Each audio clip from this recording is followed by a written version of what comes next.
जय हिंद दोस्तों। इस लेक्चर में हम लोग एग्रीकल्चर को कवर करेंगे जो कि यूपीएससी और नाबार्ड दोनों के लिए इक्वली इंपॉर्टेंट है।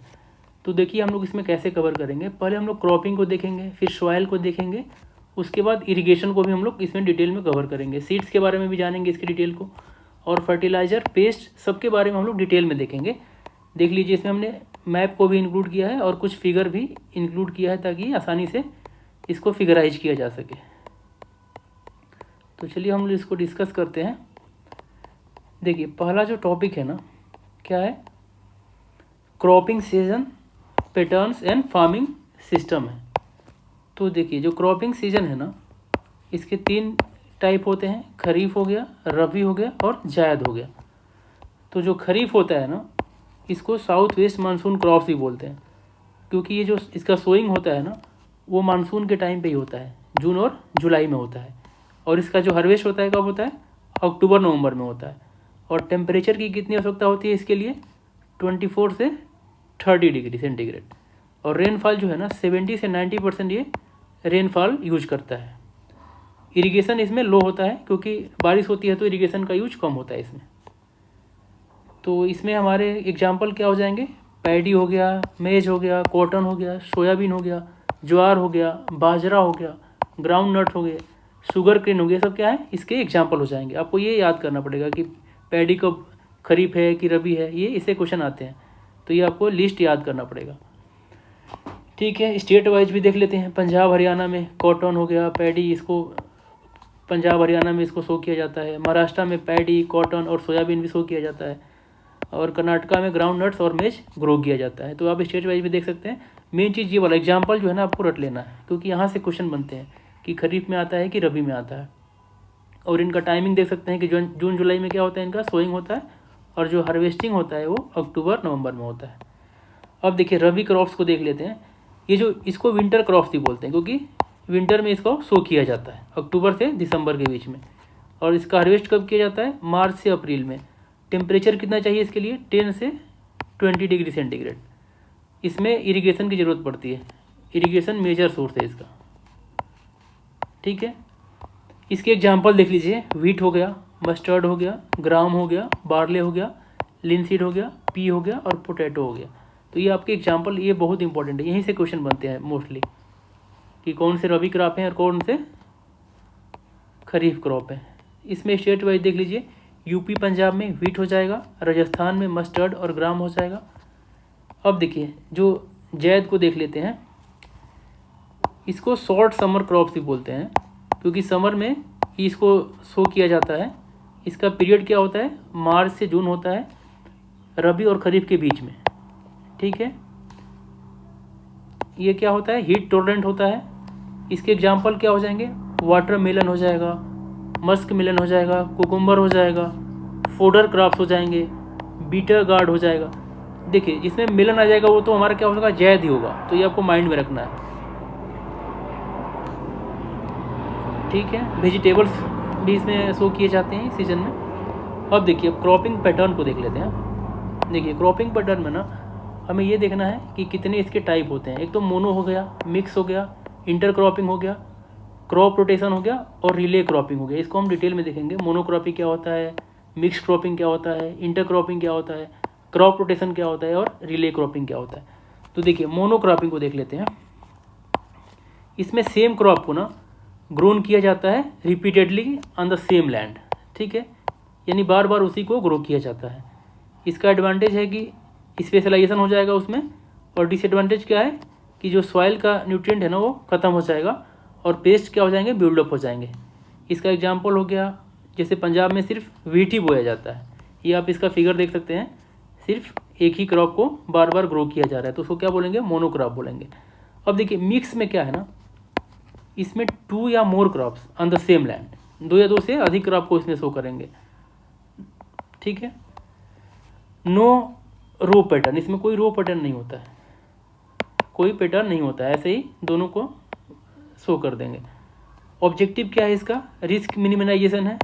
ठीक है, इसके एग्जांपल क्या हो जाएंगे, व्हीट को मस्टर्ड को एक साथ शो किया जाता है, ग्राउंड नट और रेड ग्राम को एक साथ शो किया जाता है। इसको क्या बोलते हैं, मिक्स क्रॉपिंग। यानी दो क्रॉप को एक साथ सेम लैंड पे शो किया जाता है इसमें मिक्स क्रॉपिंग में। अब इमेज देख सकते हैं आप, देख लीजिए, एक ये हो गया और एक के बीच में कहीं कहीं आपको दिखाई दे रहा होगा। अब देखिए इंटर क्रॉपिंग देख लेते हैं, तीसरा हमारा जो इंटर क्रॉपिंग होता है ना, टू क्रॉप्स को डिस्टिंक्ट रो में शो करते हैं इसमें। देखिए ग्रो करते हैं, देखिए यहाँ पे एक रो है, एक दूसरा रो है, यहाँ पे एक रो है दूसरा, इसमें देखिए फिगर में देखिए आप दो रो है ना, इसमें ये वाला देखिए और ये वाला, दोनों को अलग अलग रो में शो किया जाता है। इसके एग्जांपल क्या है, जैसे मेज और काउपी हमने बोल दिया, एक को एक रो में और एक को दूसरे रो में। ग्राउंड नट हो गया, सनफ्लावर हो गया, ऐसे ही शुगर कन और ओनियन हो जाएगा। ठीक है, क्रॉप रोटेशन देख लेते हैं, चौथा टाइप देख लेते हैं क्रॉप रोटेशन। इसमें क्या होगा, सीक्वेंशियल क्रॉप है जिसमें स्पेसिफिक ऑर्डर में इसको मेंटेन करते हैं। ठीक है, जैसे कैसे, पहले हम क्या करेंगे, पैडी शो कर देंगे, उसके बाद व्हीट, उसके बाद मूंग करेंगे। ठीक है, या पहले कॉटन कर देंगे, फिर उसके बाद व्हीट शो करेंगे, उसके बाद फिर बाजरा करेंगे। इससे क्या हो जाएगा ना, इससे क्या फ़ायदा होगा कि जो सॉइल की न्यूट्रिएंट है ना वो मेंटेन रहेगी और जो पेस्ट भी कंट्रोल रहेंगे और जो प्रोडक्टिविटी है वो इन्हेंस हो जाएगी। इसके फ़ायदे हैं, देखिए यहाँ पे हमने पहले मेज को शो कर दिया, फिर पोटैटो को शो कर दिया, फिर शुगर कोन को कर दिया। अब आइए रिले क्रॉपिंग को देख लेते हैं। इसमें देखिए क्या करते हैं ना, हार्वेस्ट से पहले ना, अगर देखिए sowing next crop before previous one is harvested, यानी जो पहला हमने क्रॉप बोया है ना उसके हार्वेस्ट से पहले एक दूसरा क्रॉप को हम लोग इसमें बो देंगे। जैसे देखिए यहाँ पे दिखाई दे रहा है, यहाँ पे गेहूँ लगा हुआ है, उसके बीच में अलग क्रॉप को यहाँ पे बो दिया गया है इसके काटने से पहले, यानी हार्वेस्ट से पहले ही हमने इसको ग्रो कर दिया है। जैसे देखिए paddy stubbles wheat sowing already begin. ठीक है, अब देखिए यहाँ तक हमने पढ़ लिया, रिले क्रॉपिंग देख लिया, क्रॉप रोटेशन देख लिया, फिर क्या देखा हमने, इंटर क्रॉपिंग भी देख लिया, मिक्स क्रॉपिंग भी देख लिया और मोनो क्रॉपिंग भी देख लिया। ये हमारा क्रॉपिंग का पैटर्न खत्म हो गया यहाँ पे। अब अगला टॉपिक फार्मिंग सिस्टम को देख लेते हैं। इसके भी बहुत सारे टाइप हैं, जैसे फल हो गया, सबसिस्टेंस फार्मिंग हो गया, कमर्शियल फार्मिंग हो गया, प्लांटेशन फार्मिंग हो गया, शिफ्टिंग फार्मिंग हो गया, ऐसे ही ऑर्गेनिक फार्मिंग हो गया और इंटीग्रेटेड फार्मिंग हो गया। और भी इसके टाइप हैं, इसको हम लोग देखेंगे डिटेल में। देखिए पहला क्या है, सबसिस्टेंस फार्मिंग है। सबसिस्टेंस फार्मिंग, इसमें क्या होता है, स्मॉल होल्डिंग्स होता है, यानी आपके पास जो ज़मीन होता है ना वो क्या होता है, छोटा होता है। मैनुअल उसमें लेबर काम करते हैं, लो टेक्नोलॉजी होता है उसमें, यूज़ फॉर फैमिली कंजप्शन। ठीक है, जैसे आप फिगर में देख सकते हैं, छोटा फील्ड है, इसमें लोग अपने खाने के लिए बोते हैं बस, उसको क्या बोलते हैं, सबसिस्टेंस फार्मिंग बोलते हैं उसको। अब देखिए कमर्शियल फार्मिंग में क्या हो जाएगा, इसमें लार्ज फार्म हो जाएगा, जो आपके पास जगह होगा ना वो बड़ा जगह होगा। कैश क्रॉप उसमें ग्रो करते हैं, जैसे कॉटन हो गया, शुगर केन हो गया, टी हो गया, हाई इनपुट से मिलता है। इसमें मेकेनाइजेशन का यूज करते हैं, यानी कमर्शियल मतलब बेचने के लिए इसमें हम बेसिकली ग्रो करते हैं। यहाँ पे सबसिस्टेंस में अपने खाने के लिए यूज करते हैं बस, अपने घर के लिए। ठीक है, इसमें बेचने के लिए कमर्शियल फार्मिंग में। अब देखिए तीसरा हमारा है प्लांटेशन फार्मिंग को देख लेते हैं। इसमें सिंगल क्रॉप्स होता है, लार्ज एरिया होता है, कैपिटल इंटेंसिव होता है। ये क्या होता है, कैपिटल इंटेंसिव होता है। इसमें टी हो गया, कॉफ़ी हो गया, रबर हो गया, इसको हम लोग ग्रो करते हैं। ये भी लेबर इंटेंसिव भी होता है। ठीक है, यहाँ फिगर में आप देख सकते हैं, ये यहाँ पे हम लोग रबर बना रहे हैं, ये आप इसको देख सकते हैं। इसको क्या बोलते हैं, प्लांटेशन फार्मिंग बोलते हैं। अब देखिए शिफ्टिंग कल्टीवेशन, इसको झूम कल्टीवेशन भी बोलते हैं। ये नॉर्थ ईस्ट में ज़्यादा फेमस है। इसको देखिए क्या करते हैं लोग ना, बर्न करते हैं, फिर कल्टीवेट करते हैं, फिर उसको जगह को छोड़ देते हैं, अबेंडन कर देते हैं। इसमें क्या होता है, न्यूट्रिएंट लॉस हो जाता है और फॉरेस्ट इशू भी आता है, यानी फॉरेस्ट को ख़त्म कर देते हैं लोग। देखिए इस फिगर में आप देख सकते हैं, ये बायोडाइवर्सिटी के लिए नुकसान भी है। क्या करेगा, हमारा इकोसिस्टम को ख़राब करेगा ये। देखिए ऑर्गेनिक फार्मिंग को देख लेते हैं। इसमें कोई भी केमिकल यूज नहीं करते, सिक्किम में यही लोग ग्रो करते हैं। कंपोस्ट का यूज करते हैं, बायो फर्टिलाइज़र का यूज करते हैं, बायो पेस्टिसाइड का यूज करते हैं। सर्टिफिकेशन में इसके लिए ज़रूरत है, इसकी ज़रूरत होती है। जैसे यहाँ पे देखिए आप लोग फिगर में देख सकते हैं कि यहाँ पे कंपोस्ट का, बायो फर्टिलाइज़र का, बायो पेस्टिसाइड का यूज किया जा रहा है। अब देखिए इंटीग्रेटेड फार्मिंग सिस्टम को देख लेते हैं। इसमें क्या होता है ना, आप क्या करते हैं, क्रॉप भी ग्रो करते हैं, लाइव स्टॉक का भी आप रखते हैं, फिर फिश हो गया, पोल्ट्री हो गया, हॉर्टिकल्चर हो गया, ये सबको आप लोग क्या करते हैं, कंबाइन कर देते हैं। ठीक है, इसका ऑब्जेक्टिव क्या है, रिस्क को मिनिमाइज करना, रिसोर्स को रिसाइकलिंग करना, ठीक है। ये आप फिगर देख सकते हैं, इसमें सारा चीज़ को मिक्स कर दिया गया, इसको ही क्या बोलते हैं, इंटीग्रेटेड फार्मिंग बोलते हैं, IFS। अब देखिए कुछ इसमें अलग फिगर से हम समझ लेते हैं। जैसे यहाँ पे टेक्नोलॉजी का यूज किया जा रहा है, यानी ये क्या, प्रिसाइजन फार्मिंग हो जाएगा, जिसमें टेक का यूज हो रहा है। यहाँ पे देखिए एक्सटेंसिव फार्मिंग, यानी बड़े बड़े एरिया में फार्मिंग किया जा रहा है। तो इसमें कहाँ पे होता है, बिग लैंड होता है, इसमें USA में किया जाता है ऐसा। और इंटेंसिव फार्मिंग कहाँ होता है, इंडिया में होता है, यानी छोटे जगह में होता है, स्मॉल लैंड होता है यहाँ पे। और ड्राई लैंड देखिए यहाँ पे जो राजस्थान वाला एरिया हो गया, मैप में देख सकते हैं आप। और ये जो हमारा एरिया है उसमें हम क्या करते हैं, ड्राई लैंड वाले में भी सोइंग करते हैं, तो उसको क्या बोलते हैं, ड्राई लैंड फार्मिंग बोलते हैं। अब देखिए हम सॉइल को देख लेते हैं। सॉइल में देखिए टाइप क्या है, एलुवियल हो जाएगा, ब्लैक हो जाएगा, रेड हो जाएगा, लिटेराइट हो जाएगा, डेजर्ट हो जाएगा, माउंटेन हो जाएगा, शेलाइन हो जाएगा, पीटी और मार्सी हो जाएगा। ये हमारे टाइप हो जाएंगे। इसको हम लोग मैप में भी दे सकते हैं, इसमें forest, mountain, alluvial, red and yellow, black, laterite and arid. ये वाला फॉरेस्ट हो जाएगा, ये क्या हो जाएगा, ब्लैक हो जाएगा, ये एलुवियल हो जाएगा, ठीक है। रेड वाला हमारा रेड हो जाएगा, ये साइड वाला क्या हो जाएगा, लेटेराइट हो जाएगा, ये भी लेटेराइट हो जाएगा। तो आप इसको फिगर से भी देख सकते हैं। देखिए इसको हम डिटेल में थोड़ा देख लेते हैं। देखिए जो एलुवियल होता है ना, इसके फीचर्स क्या होते हैं, ये मोस्ट फर्टाइल होता है, रिवर सॉइल इसको भी बोलते हैं। पुअर इन नाइट्रोजन होता है, नाइट्रोजन में क्या होता है, ये पुअर होता है। इसमें क्रॉप्स क्या हम ग्रो करते हैं, राइस हो गया, व्हीट हो गया, शुगर केन हो गया। ऐसे ही ब्लैक में देख लेते हैं, इसको रेगूर भी बोलते हैं। कॉटन सॉइल है, क्रैक्स इन समर, इसमें क्रैक्स हो जाता है समर में। देखिए ये पुअर होता है नाइट्रोजन और फास्फोरस में, और रिच होता है पोटेशियम में, ये आपको माइंड में रखना है। कॉटन और सोयाबीन इसमें ग्रो करते हैं। रेड को देख लीजिए, ये क्या है, आयरन रिच है, लो ह्यूमस होता है इसमें, पुअर इन नाइट्रोजन, फास्फोरस और पोटास में इसमें पुअर होता है, यानी तीनों में पुअर होता है। इसमें क्या ग्रो करते हैं, ग्राउंड नट्स और मिलेट्स को ग्रो करते हैं। ऐसे ही लेटराइट को देख लेते हैं, इसको लीस्ड, ये क्या होता है, लीस्ड होता है और एसिडिक होता है, ये वेरी लो फर्टिलिटी होता है इसमें टी, कॉफ़ी और कैश्यू को ग्रो करते हैं। ये आपको याद रखना है, टी, कॉफ़ी और कैश्यू, लेटेराइट सॉइल। ये क्या होता है, लीस्ड होता है और एसिडिक होता है, वेरी लो फर्टिलिटी होता है इसमें, ये भी आपको माइंड में रखना है। डेजर्ट या एरिड सॉइल को देख लेते हैं। ये क्या होता है, सैंडी, साल्टी और वेरी ड्राई होता है, इसमें लो ह्यूमस होता है। ये आपको माइंड में रखना है कि जो एरिड सॉइल होता है ना, उसमें क्या होता है, लो ह्यूमस होता है। बाजरा, गुआर इसके एग्जाम्पल है। ऐसे ही माउंटेन को देख लेते हैं। फॉरेस्ट ह्यूमस होता है इसमें, वेरीज करता है एरिया वाइज। जैसे इसमें क्या होता है, लो होता है फास्फोरस और पोटास, क्या होता है, लो होता है इसमें। टी और फ्रूट्स यहाँ पे ग्रो करते हैं। सेलाइन और एल्कलाइन में ना, ये क्या होता है, वाइट साल्ट क्रस्ट होता है और हार्ड भी होता है ये, इसमें हाई साल्ट होता है और सोडियम होता है। बार्ले हो गया, कॉटन हो गया, यहाँ पे ग्रो किया जाता है। पीटी और मार्सी में देख लेते हैं। देखिए ये क्या होता है, वाटर लॉक्ड होता है, यानी कि हमेशा पानी यहाँ पे लगा होता है। वेरी हाई ह्यूमस होता है, वहाँ पे ह्यूमस ज़्यादा होता है। लो पोटेशियम होता है, ठीक है। राइस और जूट यहाँ पे ग्रो किया जाता है। अब देखिए सॉइल के टाइप्स को हमने देख लिया, ये सॉइल्स का टाइप्स ही है। देखिए जो रेड सॉइल होता है ना, इसमें क्या करते हैं, लो ह्यूमस होता है, इसमें नीड्स मेन्योर, ठीक है, और फर्टिलाइज़र का यूज करके हम इसमें जो भी ग्रो करना होता है, इसको यूज करने के बाद ही हम ग्रो कर पाएंगे। जो लेटेराइट सॉइल होता है ना, वो क्या होता है, एसिडिक होता है और लो न्यूट्रिएंट होता है। ये नीड लाइमिंग, ठीक है, नीड्स लाइमिंग। लेटेराइट के लिए लाइमिंग, एल से लेटेराइट और एल से लाइमिंग, आपको माइंड में रखना। एरिया देख लीजिए, केरला हो गया, आप मैप से भी देख सकते हैं एरिया को।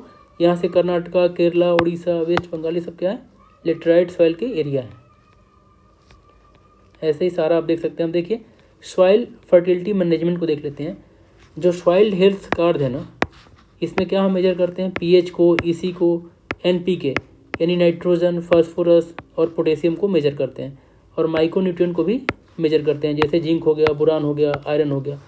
इसमें क्या क्या मेजर करते हैं सॉइल हेल्थ कार्ड में, ये हमने पीएच को मेजर करते हैं, एनपीके को मेजर करते हैं, और माइक्रोन्यूट्रिएंट को भी मेजर करते हैं। ये 2 साल में 2 साल में एक बार होता है, ठीक है। ग्रीन मैन्योरिंग को देख लेते हैं। देखिए इसमें जो क्रॉप्स डेंचा हो गया, सन हेम्प हो गया, ये ग्रीन मैन्योरिंग के एग्जाम्पल है। डेंचा और सन हेम्प ये क्या करता है, ह्यूमस को इम्प्रूव करता है और नाइट्रोजन को भी इंक्रीज करता है। अब देखिए बायो फर्टिलाइजर को देख लेते हैं। देखिए जो लेग्यूम्स होते हैं ना, उसमें क्या होता है, राइजोबियम होता है, और जो सीरियल्स होते हैं उसमें क्या होता है, ये जो स्पिरिलियम होता है, ये जो स्पिरिलियम होता है सीरियल्स में। ऐसे ही वेजिटेबल्स में क्या होते हैं, एजोटोबैक्टर होता है, एजोटोबैक्टर। लेग्यूम्स में राइजोबियम, सीरियल्स में एजोस्पिरिलियम, और वेजिटेबल्स में क्या होता है, एजोटोबैक्टर। ये आपको इंपॉर्टेंट है, यहाँ से क्वेश्चन बन सकता है, ये याद रखना है आपको बायो फर्टिलाइजर में। अब देखिए सॉइल कंजर्वेशन मेथड को देख लेते हैं। देखिए इसके भी टाइप हैं, जैसे कंटूर हो गया, टीरेसिंग हो गया, बंडिंग हो गया, विंड ब्रेक्स हो गया और स्ट्रिप क्रॉपिंग हो गया। ये सब क्या है, सॉइल कंजर्वेशन मेथड है। तो देखिए ये हमारा जो फिगर में दिखाई दे रहा है, ये क्या है, स्ट्रिप वाला, ये स्ट्रिप हो जाएगा। और ये जो फिगर में ये दिखाई दे रहा है, देखिए जो कंटूर होता है ना, कर्व लाइन होता है, क्या होता है, कर्व लाइन होता है। और जो टेरेस होता है वो स्टेप्स ऑन हिल्स होता है, वो क्या होता है, स्टेप्स ऑन हिल होता है। ये आपको माइंड में रखना है। और कंटूर क्या होता है, कर्व लाइन होता है, यानी देखिए ये कर्व की तरह बना है ना ये वहाँ पे, और ये क्या है, स्टेप की तरह है, ठीक है। और हिल पे बनता है ये, तो आपको माइंड में रखना है टेरेस और कंटूर में यही डिफरेंस है। अब देखिए जो मल्चिंग होता है ना, यहाँ पे देखिए मल्चिंग का मतलब क्या होता है, सॉइल को कवर कर देते हैं। ये देखिए दिखाई दे रहा है, ये मल्चिंग का एग्जाम्पल हो जाएगा, ठीक है। डैम बना के भी हम सॉइल को कंजर्व करते हैं, एफोरेस्टेशन भी करते हैं, यानी प्लांट लगा के करते हैं। अब देखिए ये जो एक और बच रहा है, ये जो यहाँ पे आप देख रहे हैं, विंड ब्रेक का ये एग्जाम्पल है। चारों तरफ जो फार्मिंग है, इसके चारों तरफ हमने पेड़ लगा दिया है ताकि विंड से ये इसको फसल को नुकसान ना हो। अब चलिए देखते हैं इरिगेशन को, इरिगेशन एंड वाटर मैनेजमेंट, ये भी इम्पोर्टेंट टॉपिक है। देखिए इरिगेशन मेथड है ना, वो भी इसके भी टाइप हैं, इसको देख लेते हैं। पहला है सरफेस इरिगेशन, दूसरा है स्प्रिंकल इरिगेशन, ऐसे ही ड्रिप इरिगेशन, ये सब उसके टाइप हैं। लिफ्ट इरिगेशन और कैनल इरिगेशन, ये सब इरिगेशन के टाइप हैं। इसको देख लेते हैं डिटेल में। देखिए जो सरफेस इरिगेशन होता है ना, वो क्या है, ट्रेडिशनल है हमारा, और ये चीप भी है। और इसमें क्या होता है, लो इफिशियंसी होता है, इसमें वेस्टेज होता है यहाँ पे due to percolation and evaporation, ठीक है। इसमें क्या होता है, वेस्टेज होता है वाटर का, लो इफिशियंसी है यहाँ पे, ट्रेडिशनल है हमारा। इसके टाइप भी होते हैं, बेसिन वाला हो गया, फरो हो गया और बॉर्डर स्ट्रिप हो गया। इसके देखिए फिगर से आप देख सकते हैं, ये वाला जो फिगर है पहला, वो किसका है, बेसिन का है। देख रहे हैं, इसमें बेसिन बना के इसमें ग्रो किया जा रहा है, इरिगेट किया जा रहा है इसको। अब देखिए जो फरो है ना, ये देखिए यहाँ पे एक फरो की तरह बना है, तो ये हमारा फरो का एग्जाम्पल हो जाएगा। और देखिए यहाँ पे बॉर्डर बना हुआ, दोनों तरफ से बॉर्डर है और बीच में वाटर है, तो ये बॉर्डर स्ट्रिप हो जाएगा। ऐसे ही देखिए स्प्रिंकल इरिगेशन क्या है, ये सैंडी सॉइल में यूज होता है ज़्यादा, बेटर वाटर डिस्ट्रीब्यूशन होता है इससे, यूज इन कर्नाटका और राजस्थान में यूज होता है। इसका लिमिटेशन क्या है कि इसमें जो इनिशियल कॉस्ट है बहुत हाई होता है, जो पहले आपको स्टार्ट करना होगा तो बहुत पैसा लगेगा इसमें। और not suited for tall crops, यानी जो लंबी क्रॉप्स होती है ना बड़ी, जैसे गन्ना हो गया, उसके लिए सूट नहीं करता है, ठीक है। अब देखिए डीप इरिगेशन को,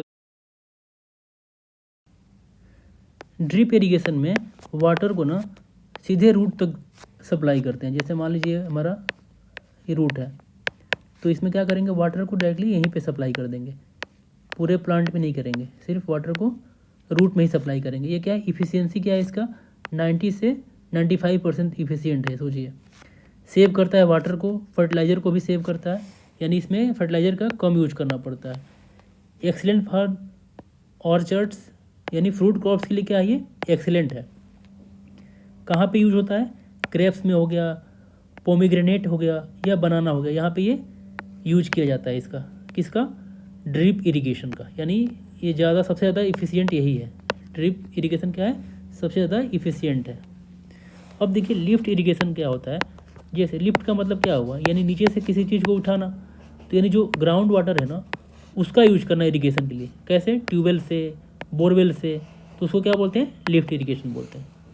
ऐसे ही कैनल इरिगेशन क्या होता है, जैसे पंजाब, हरियाणा, यूपी, राजस्थान में इसका यूज किया जाता है।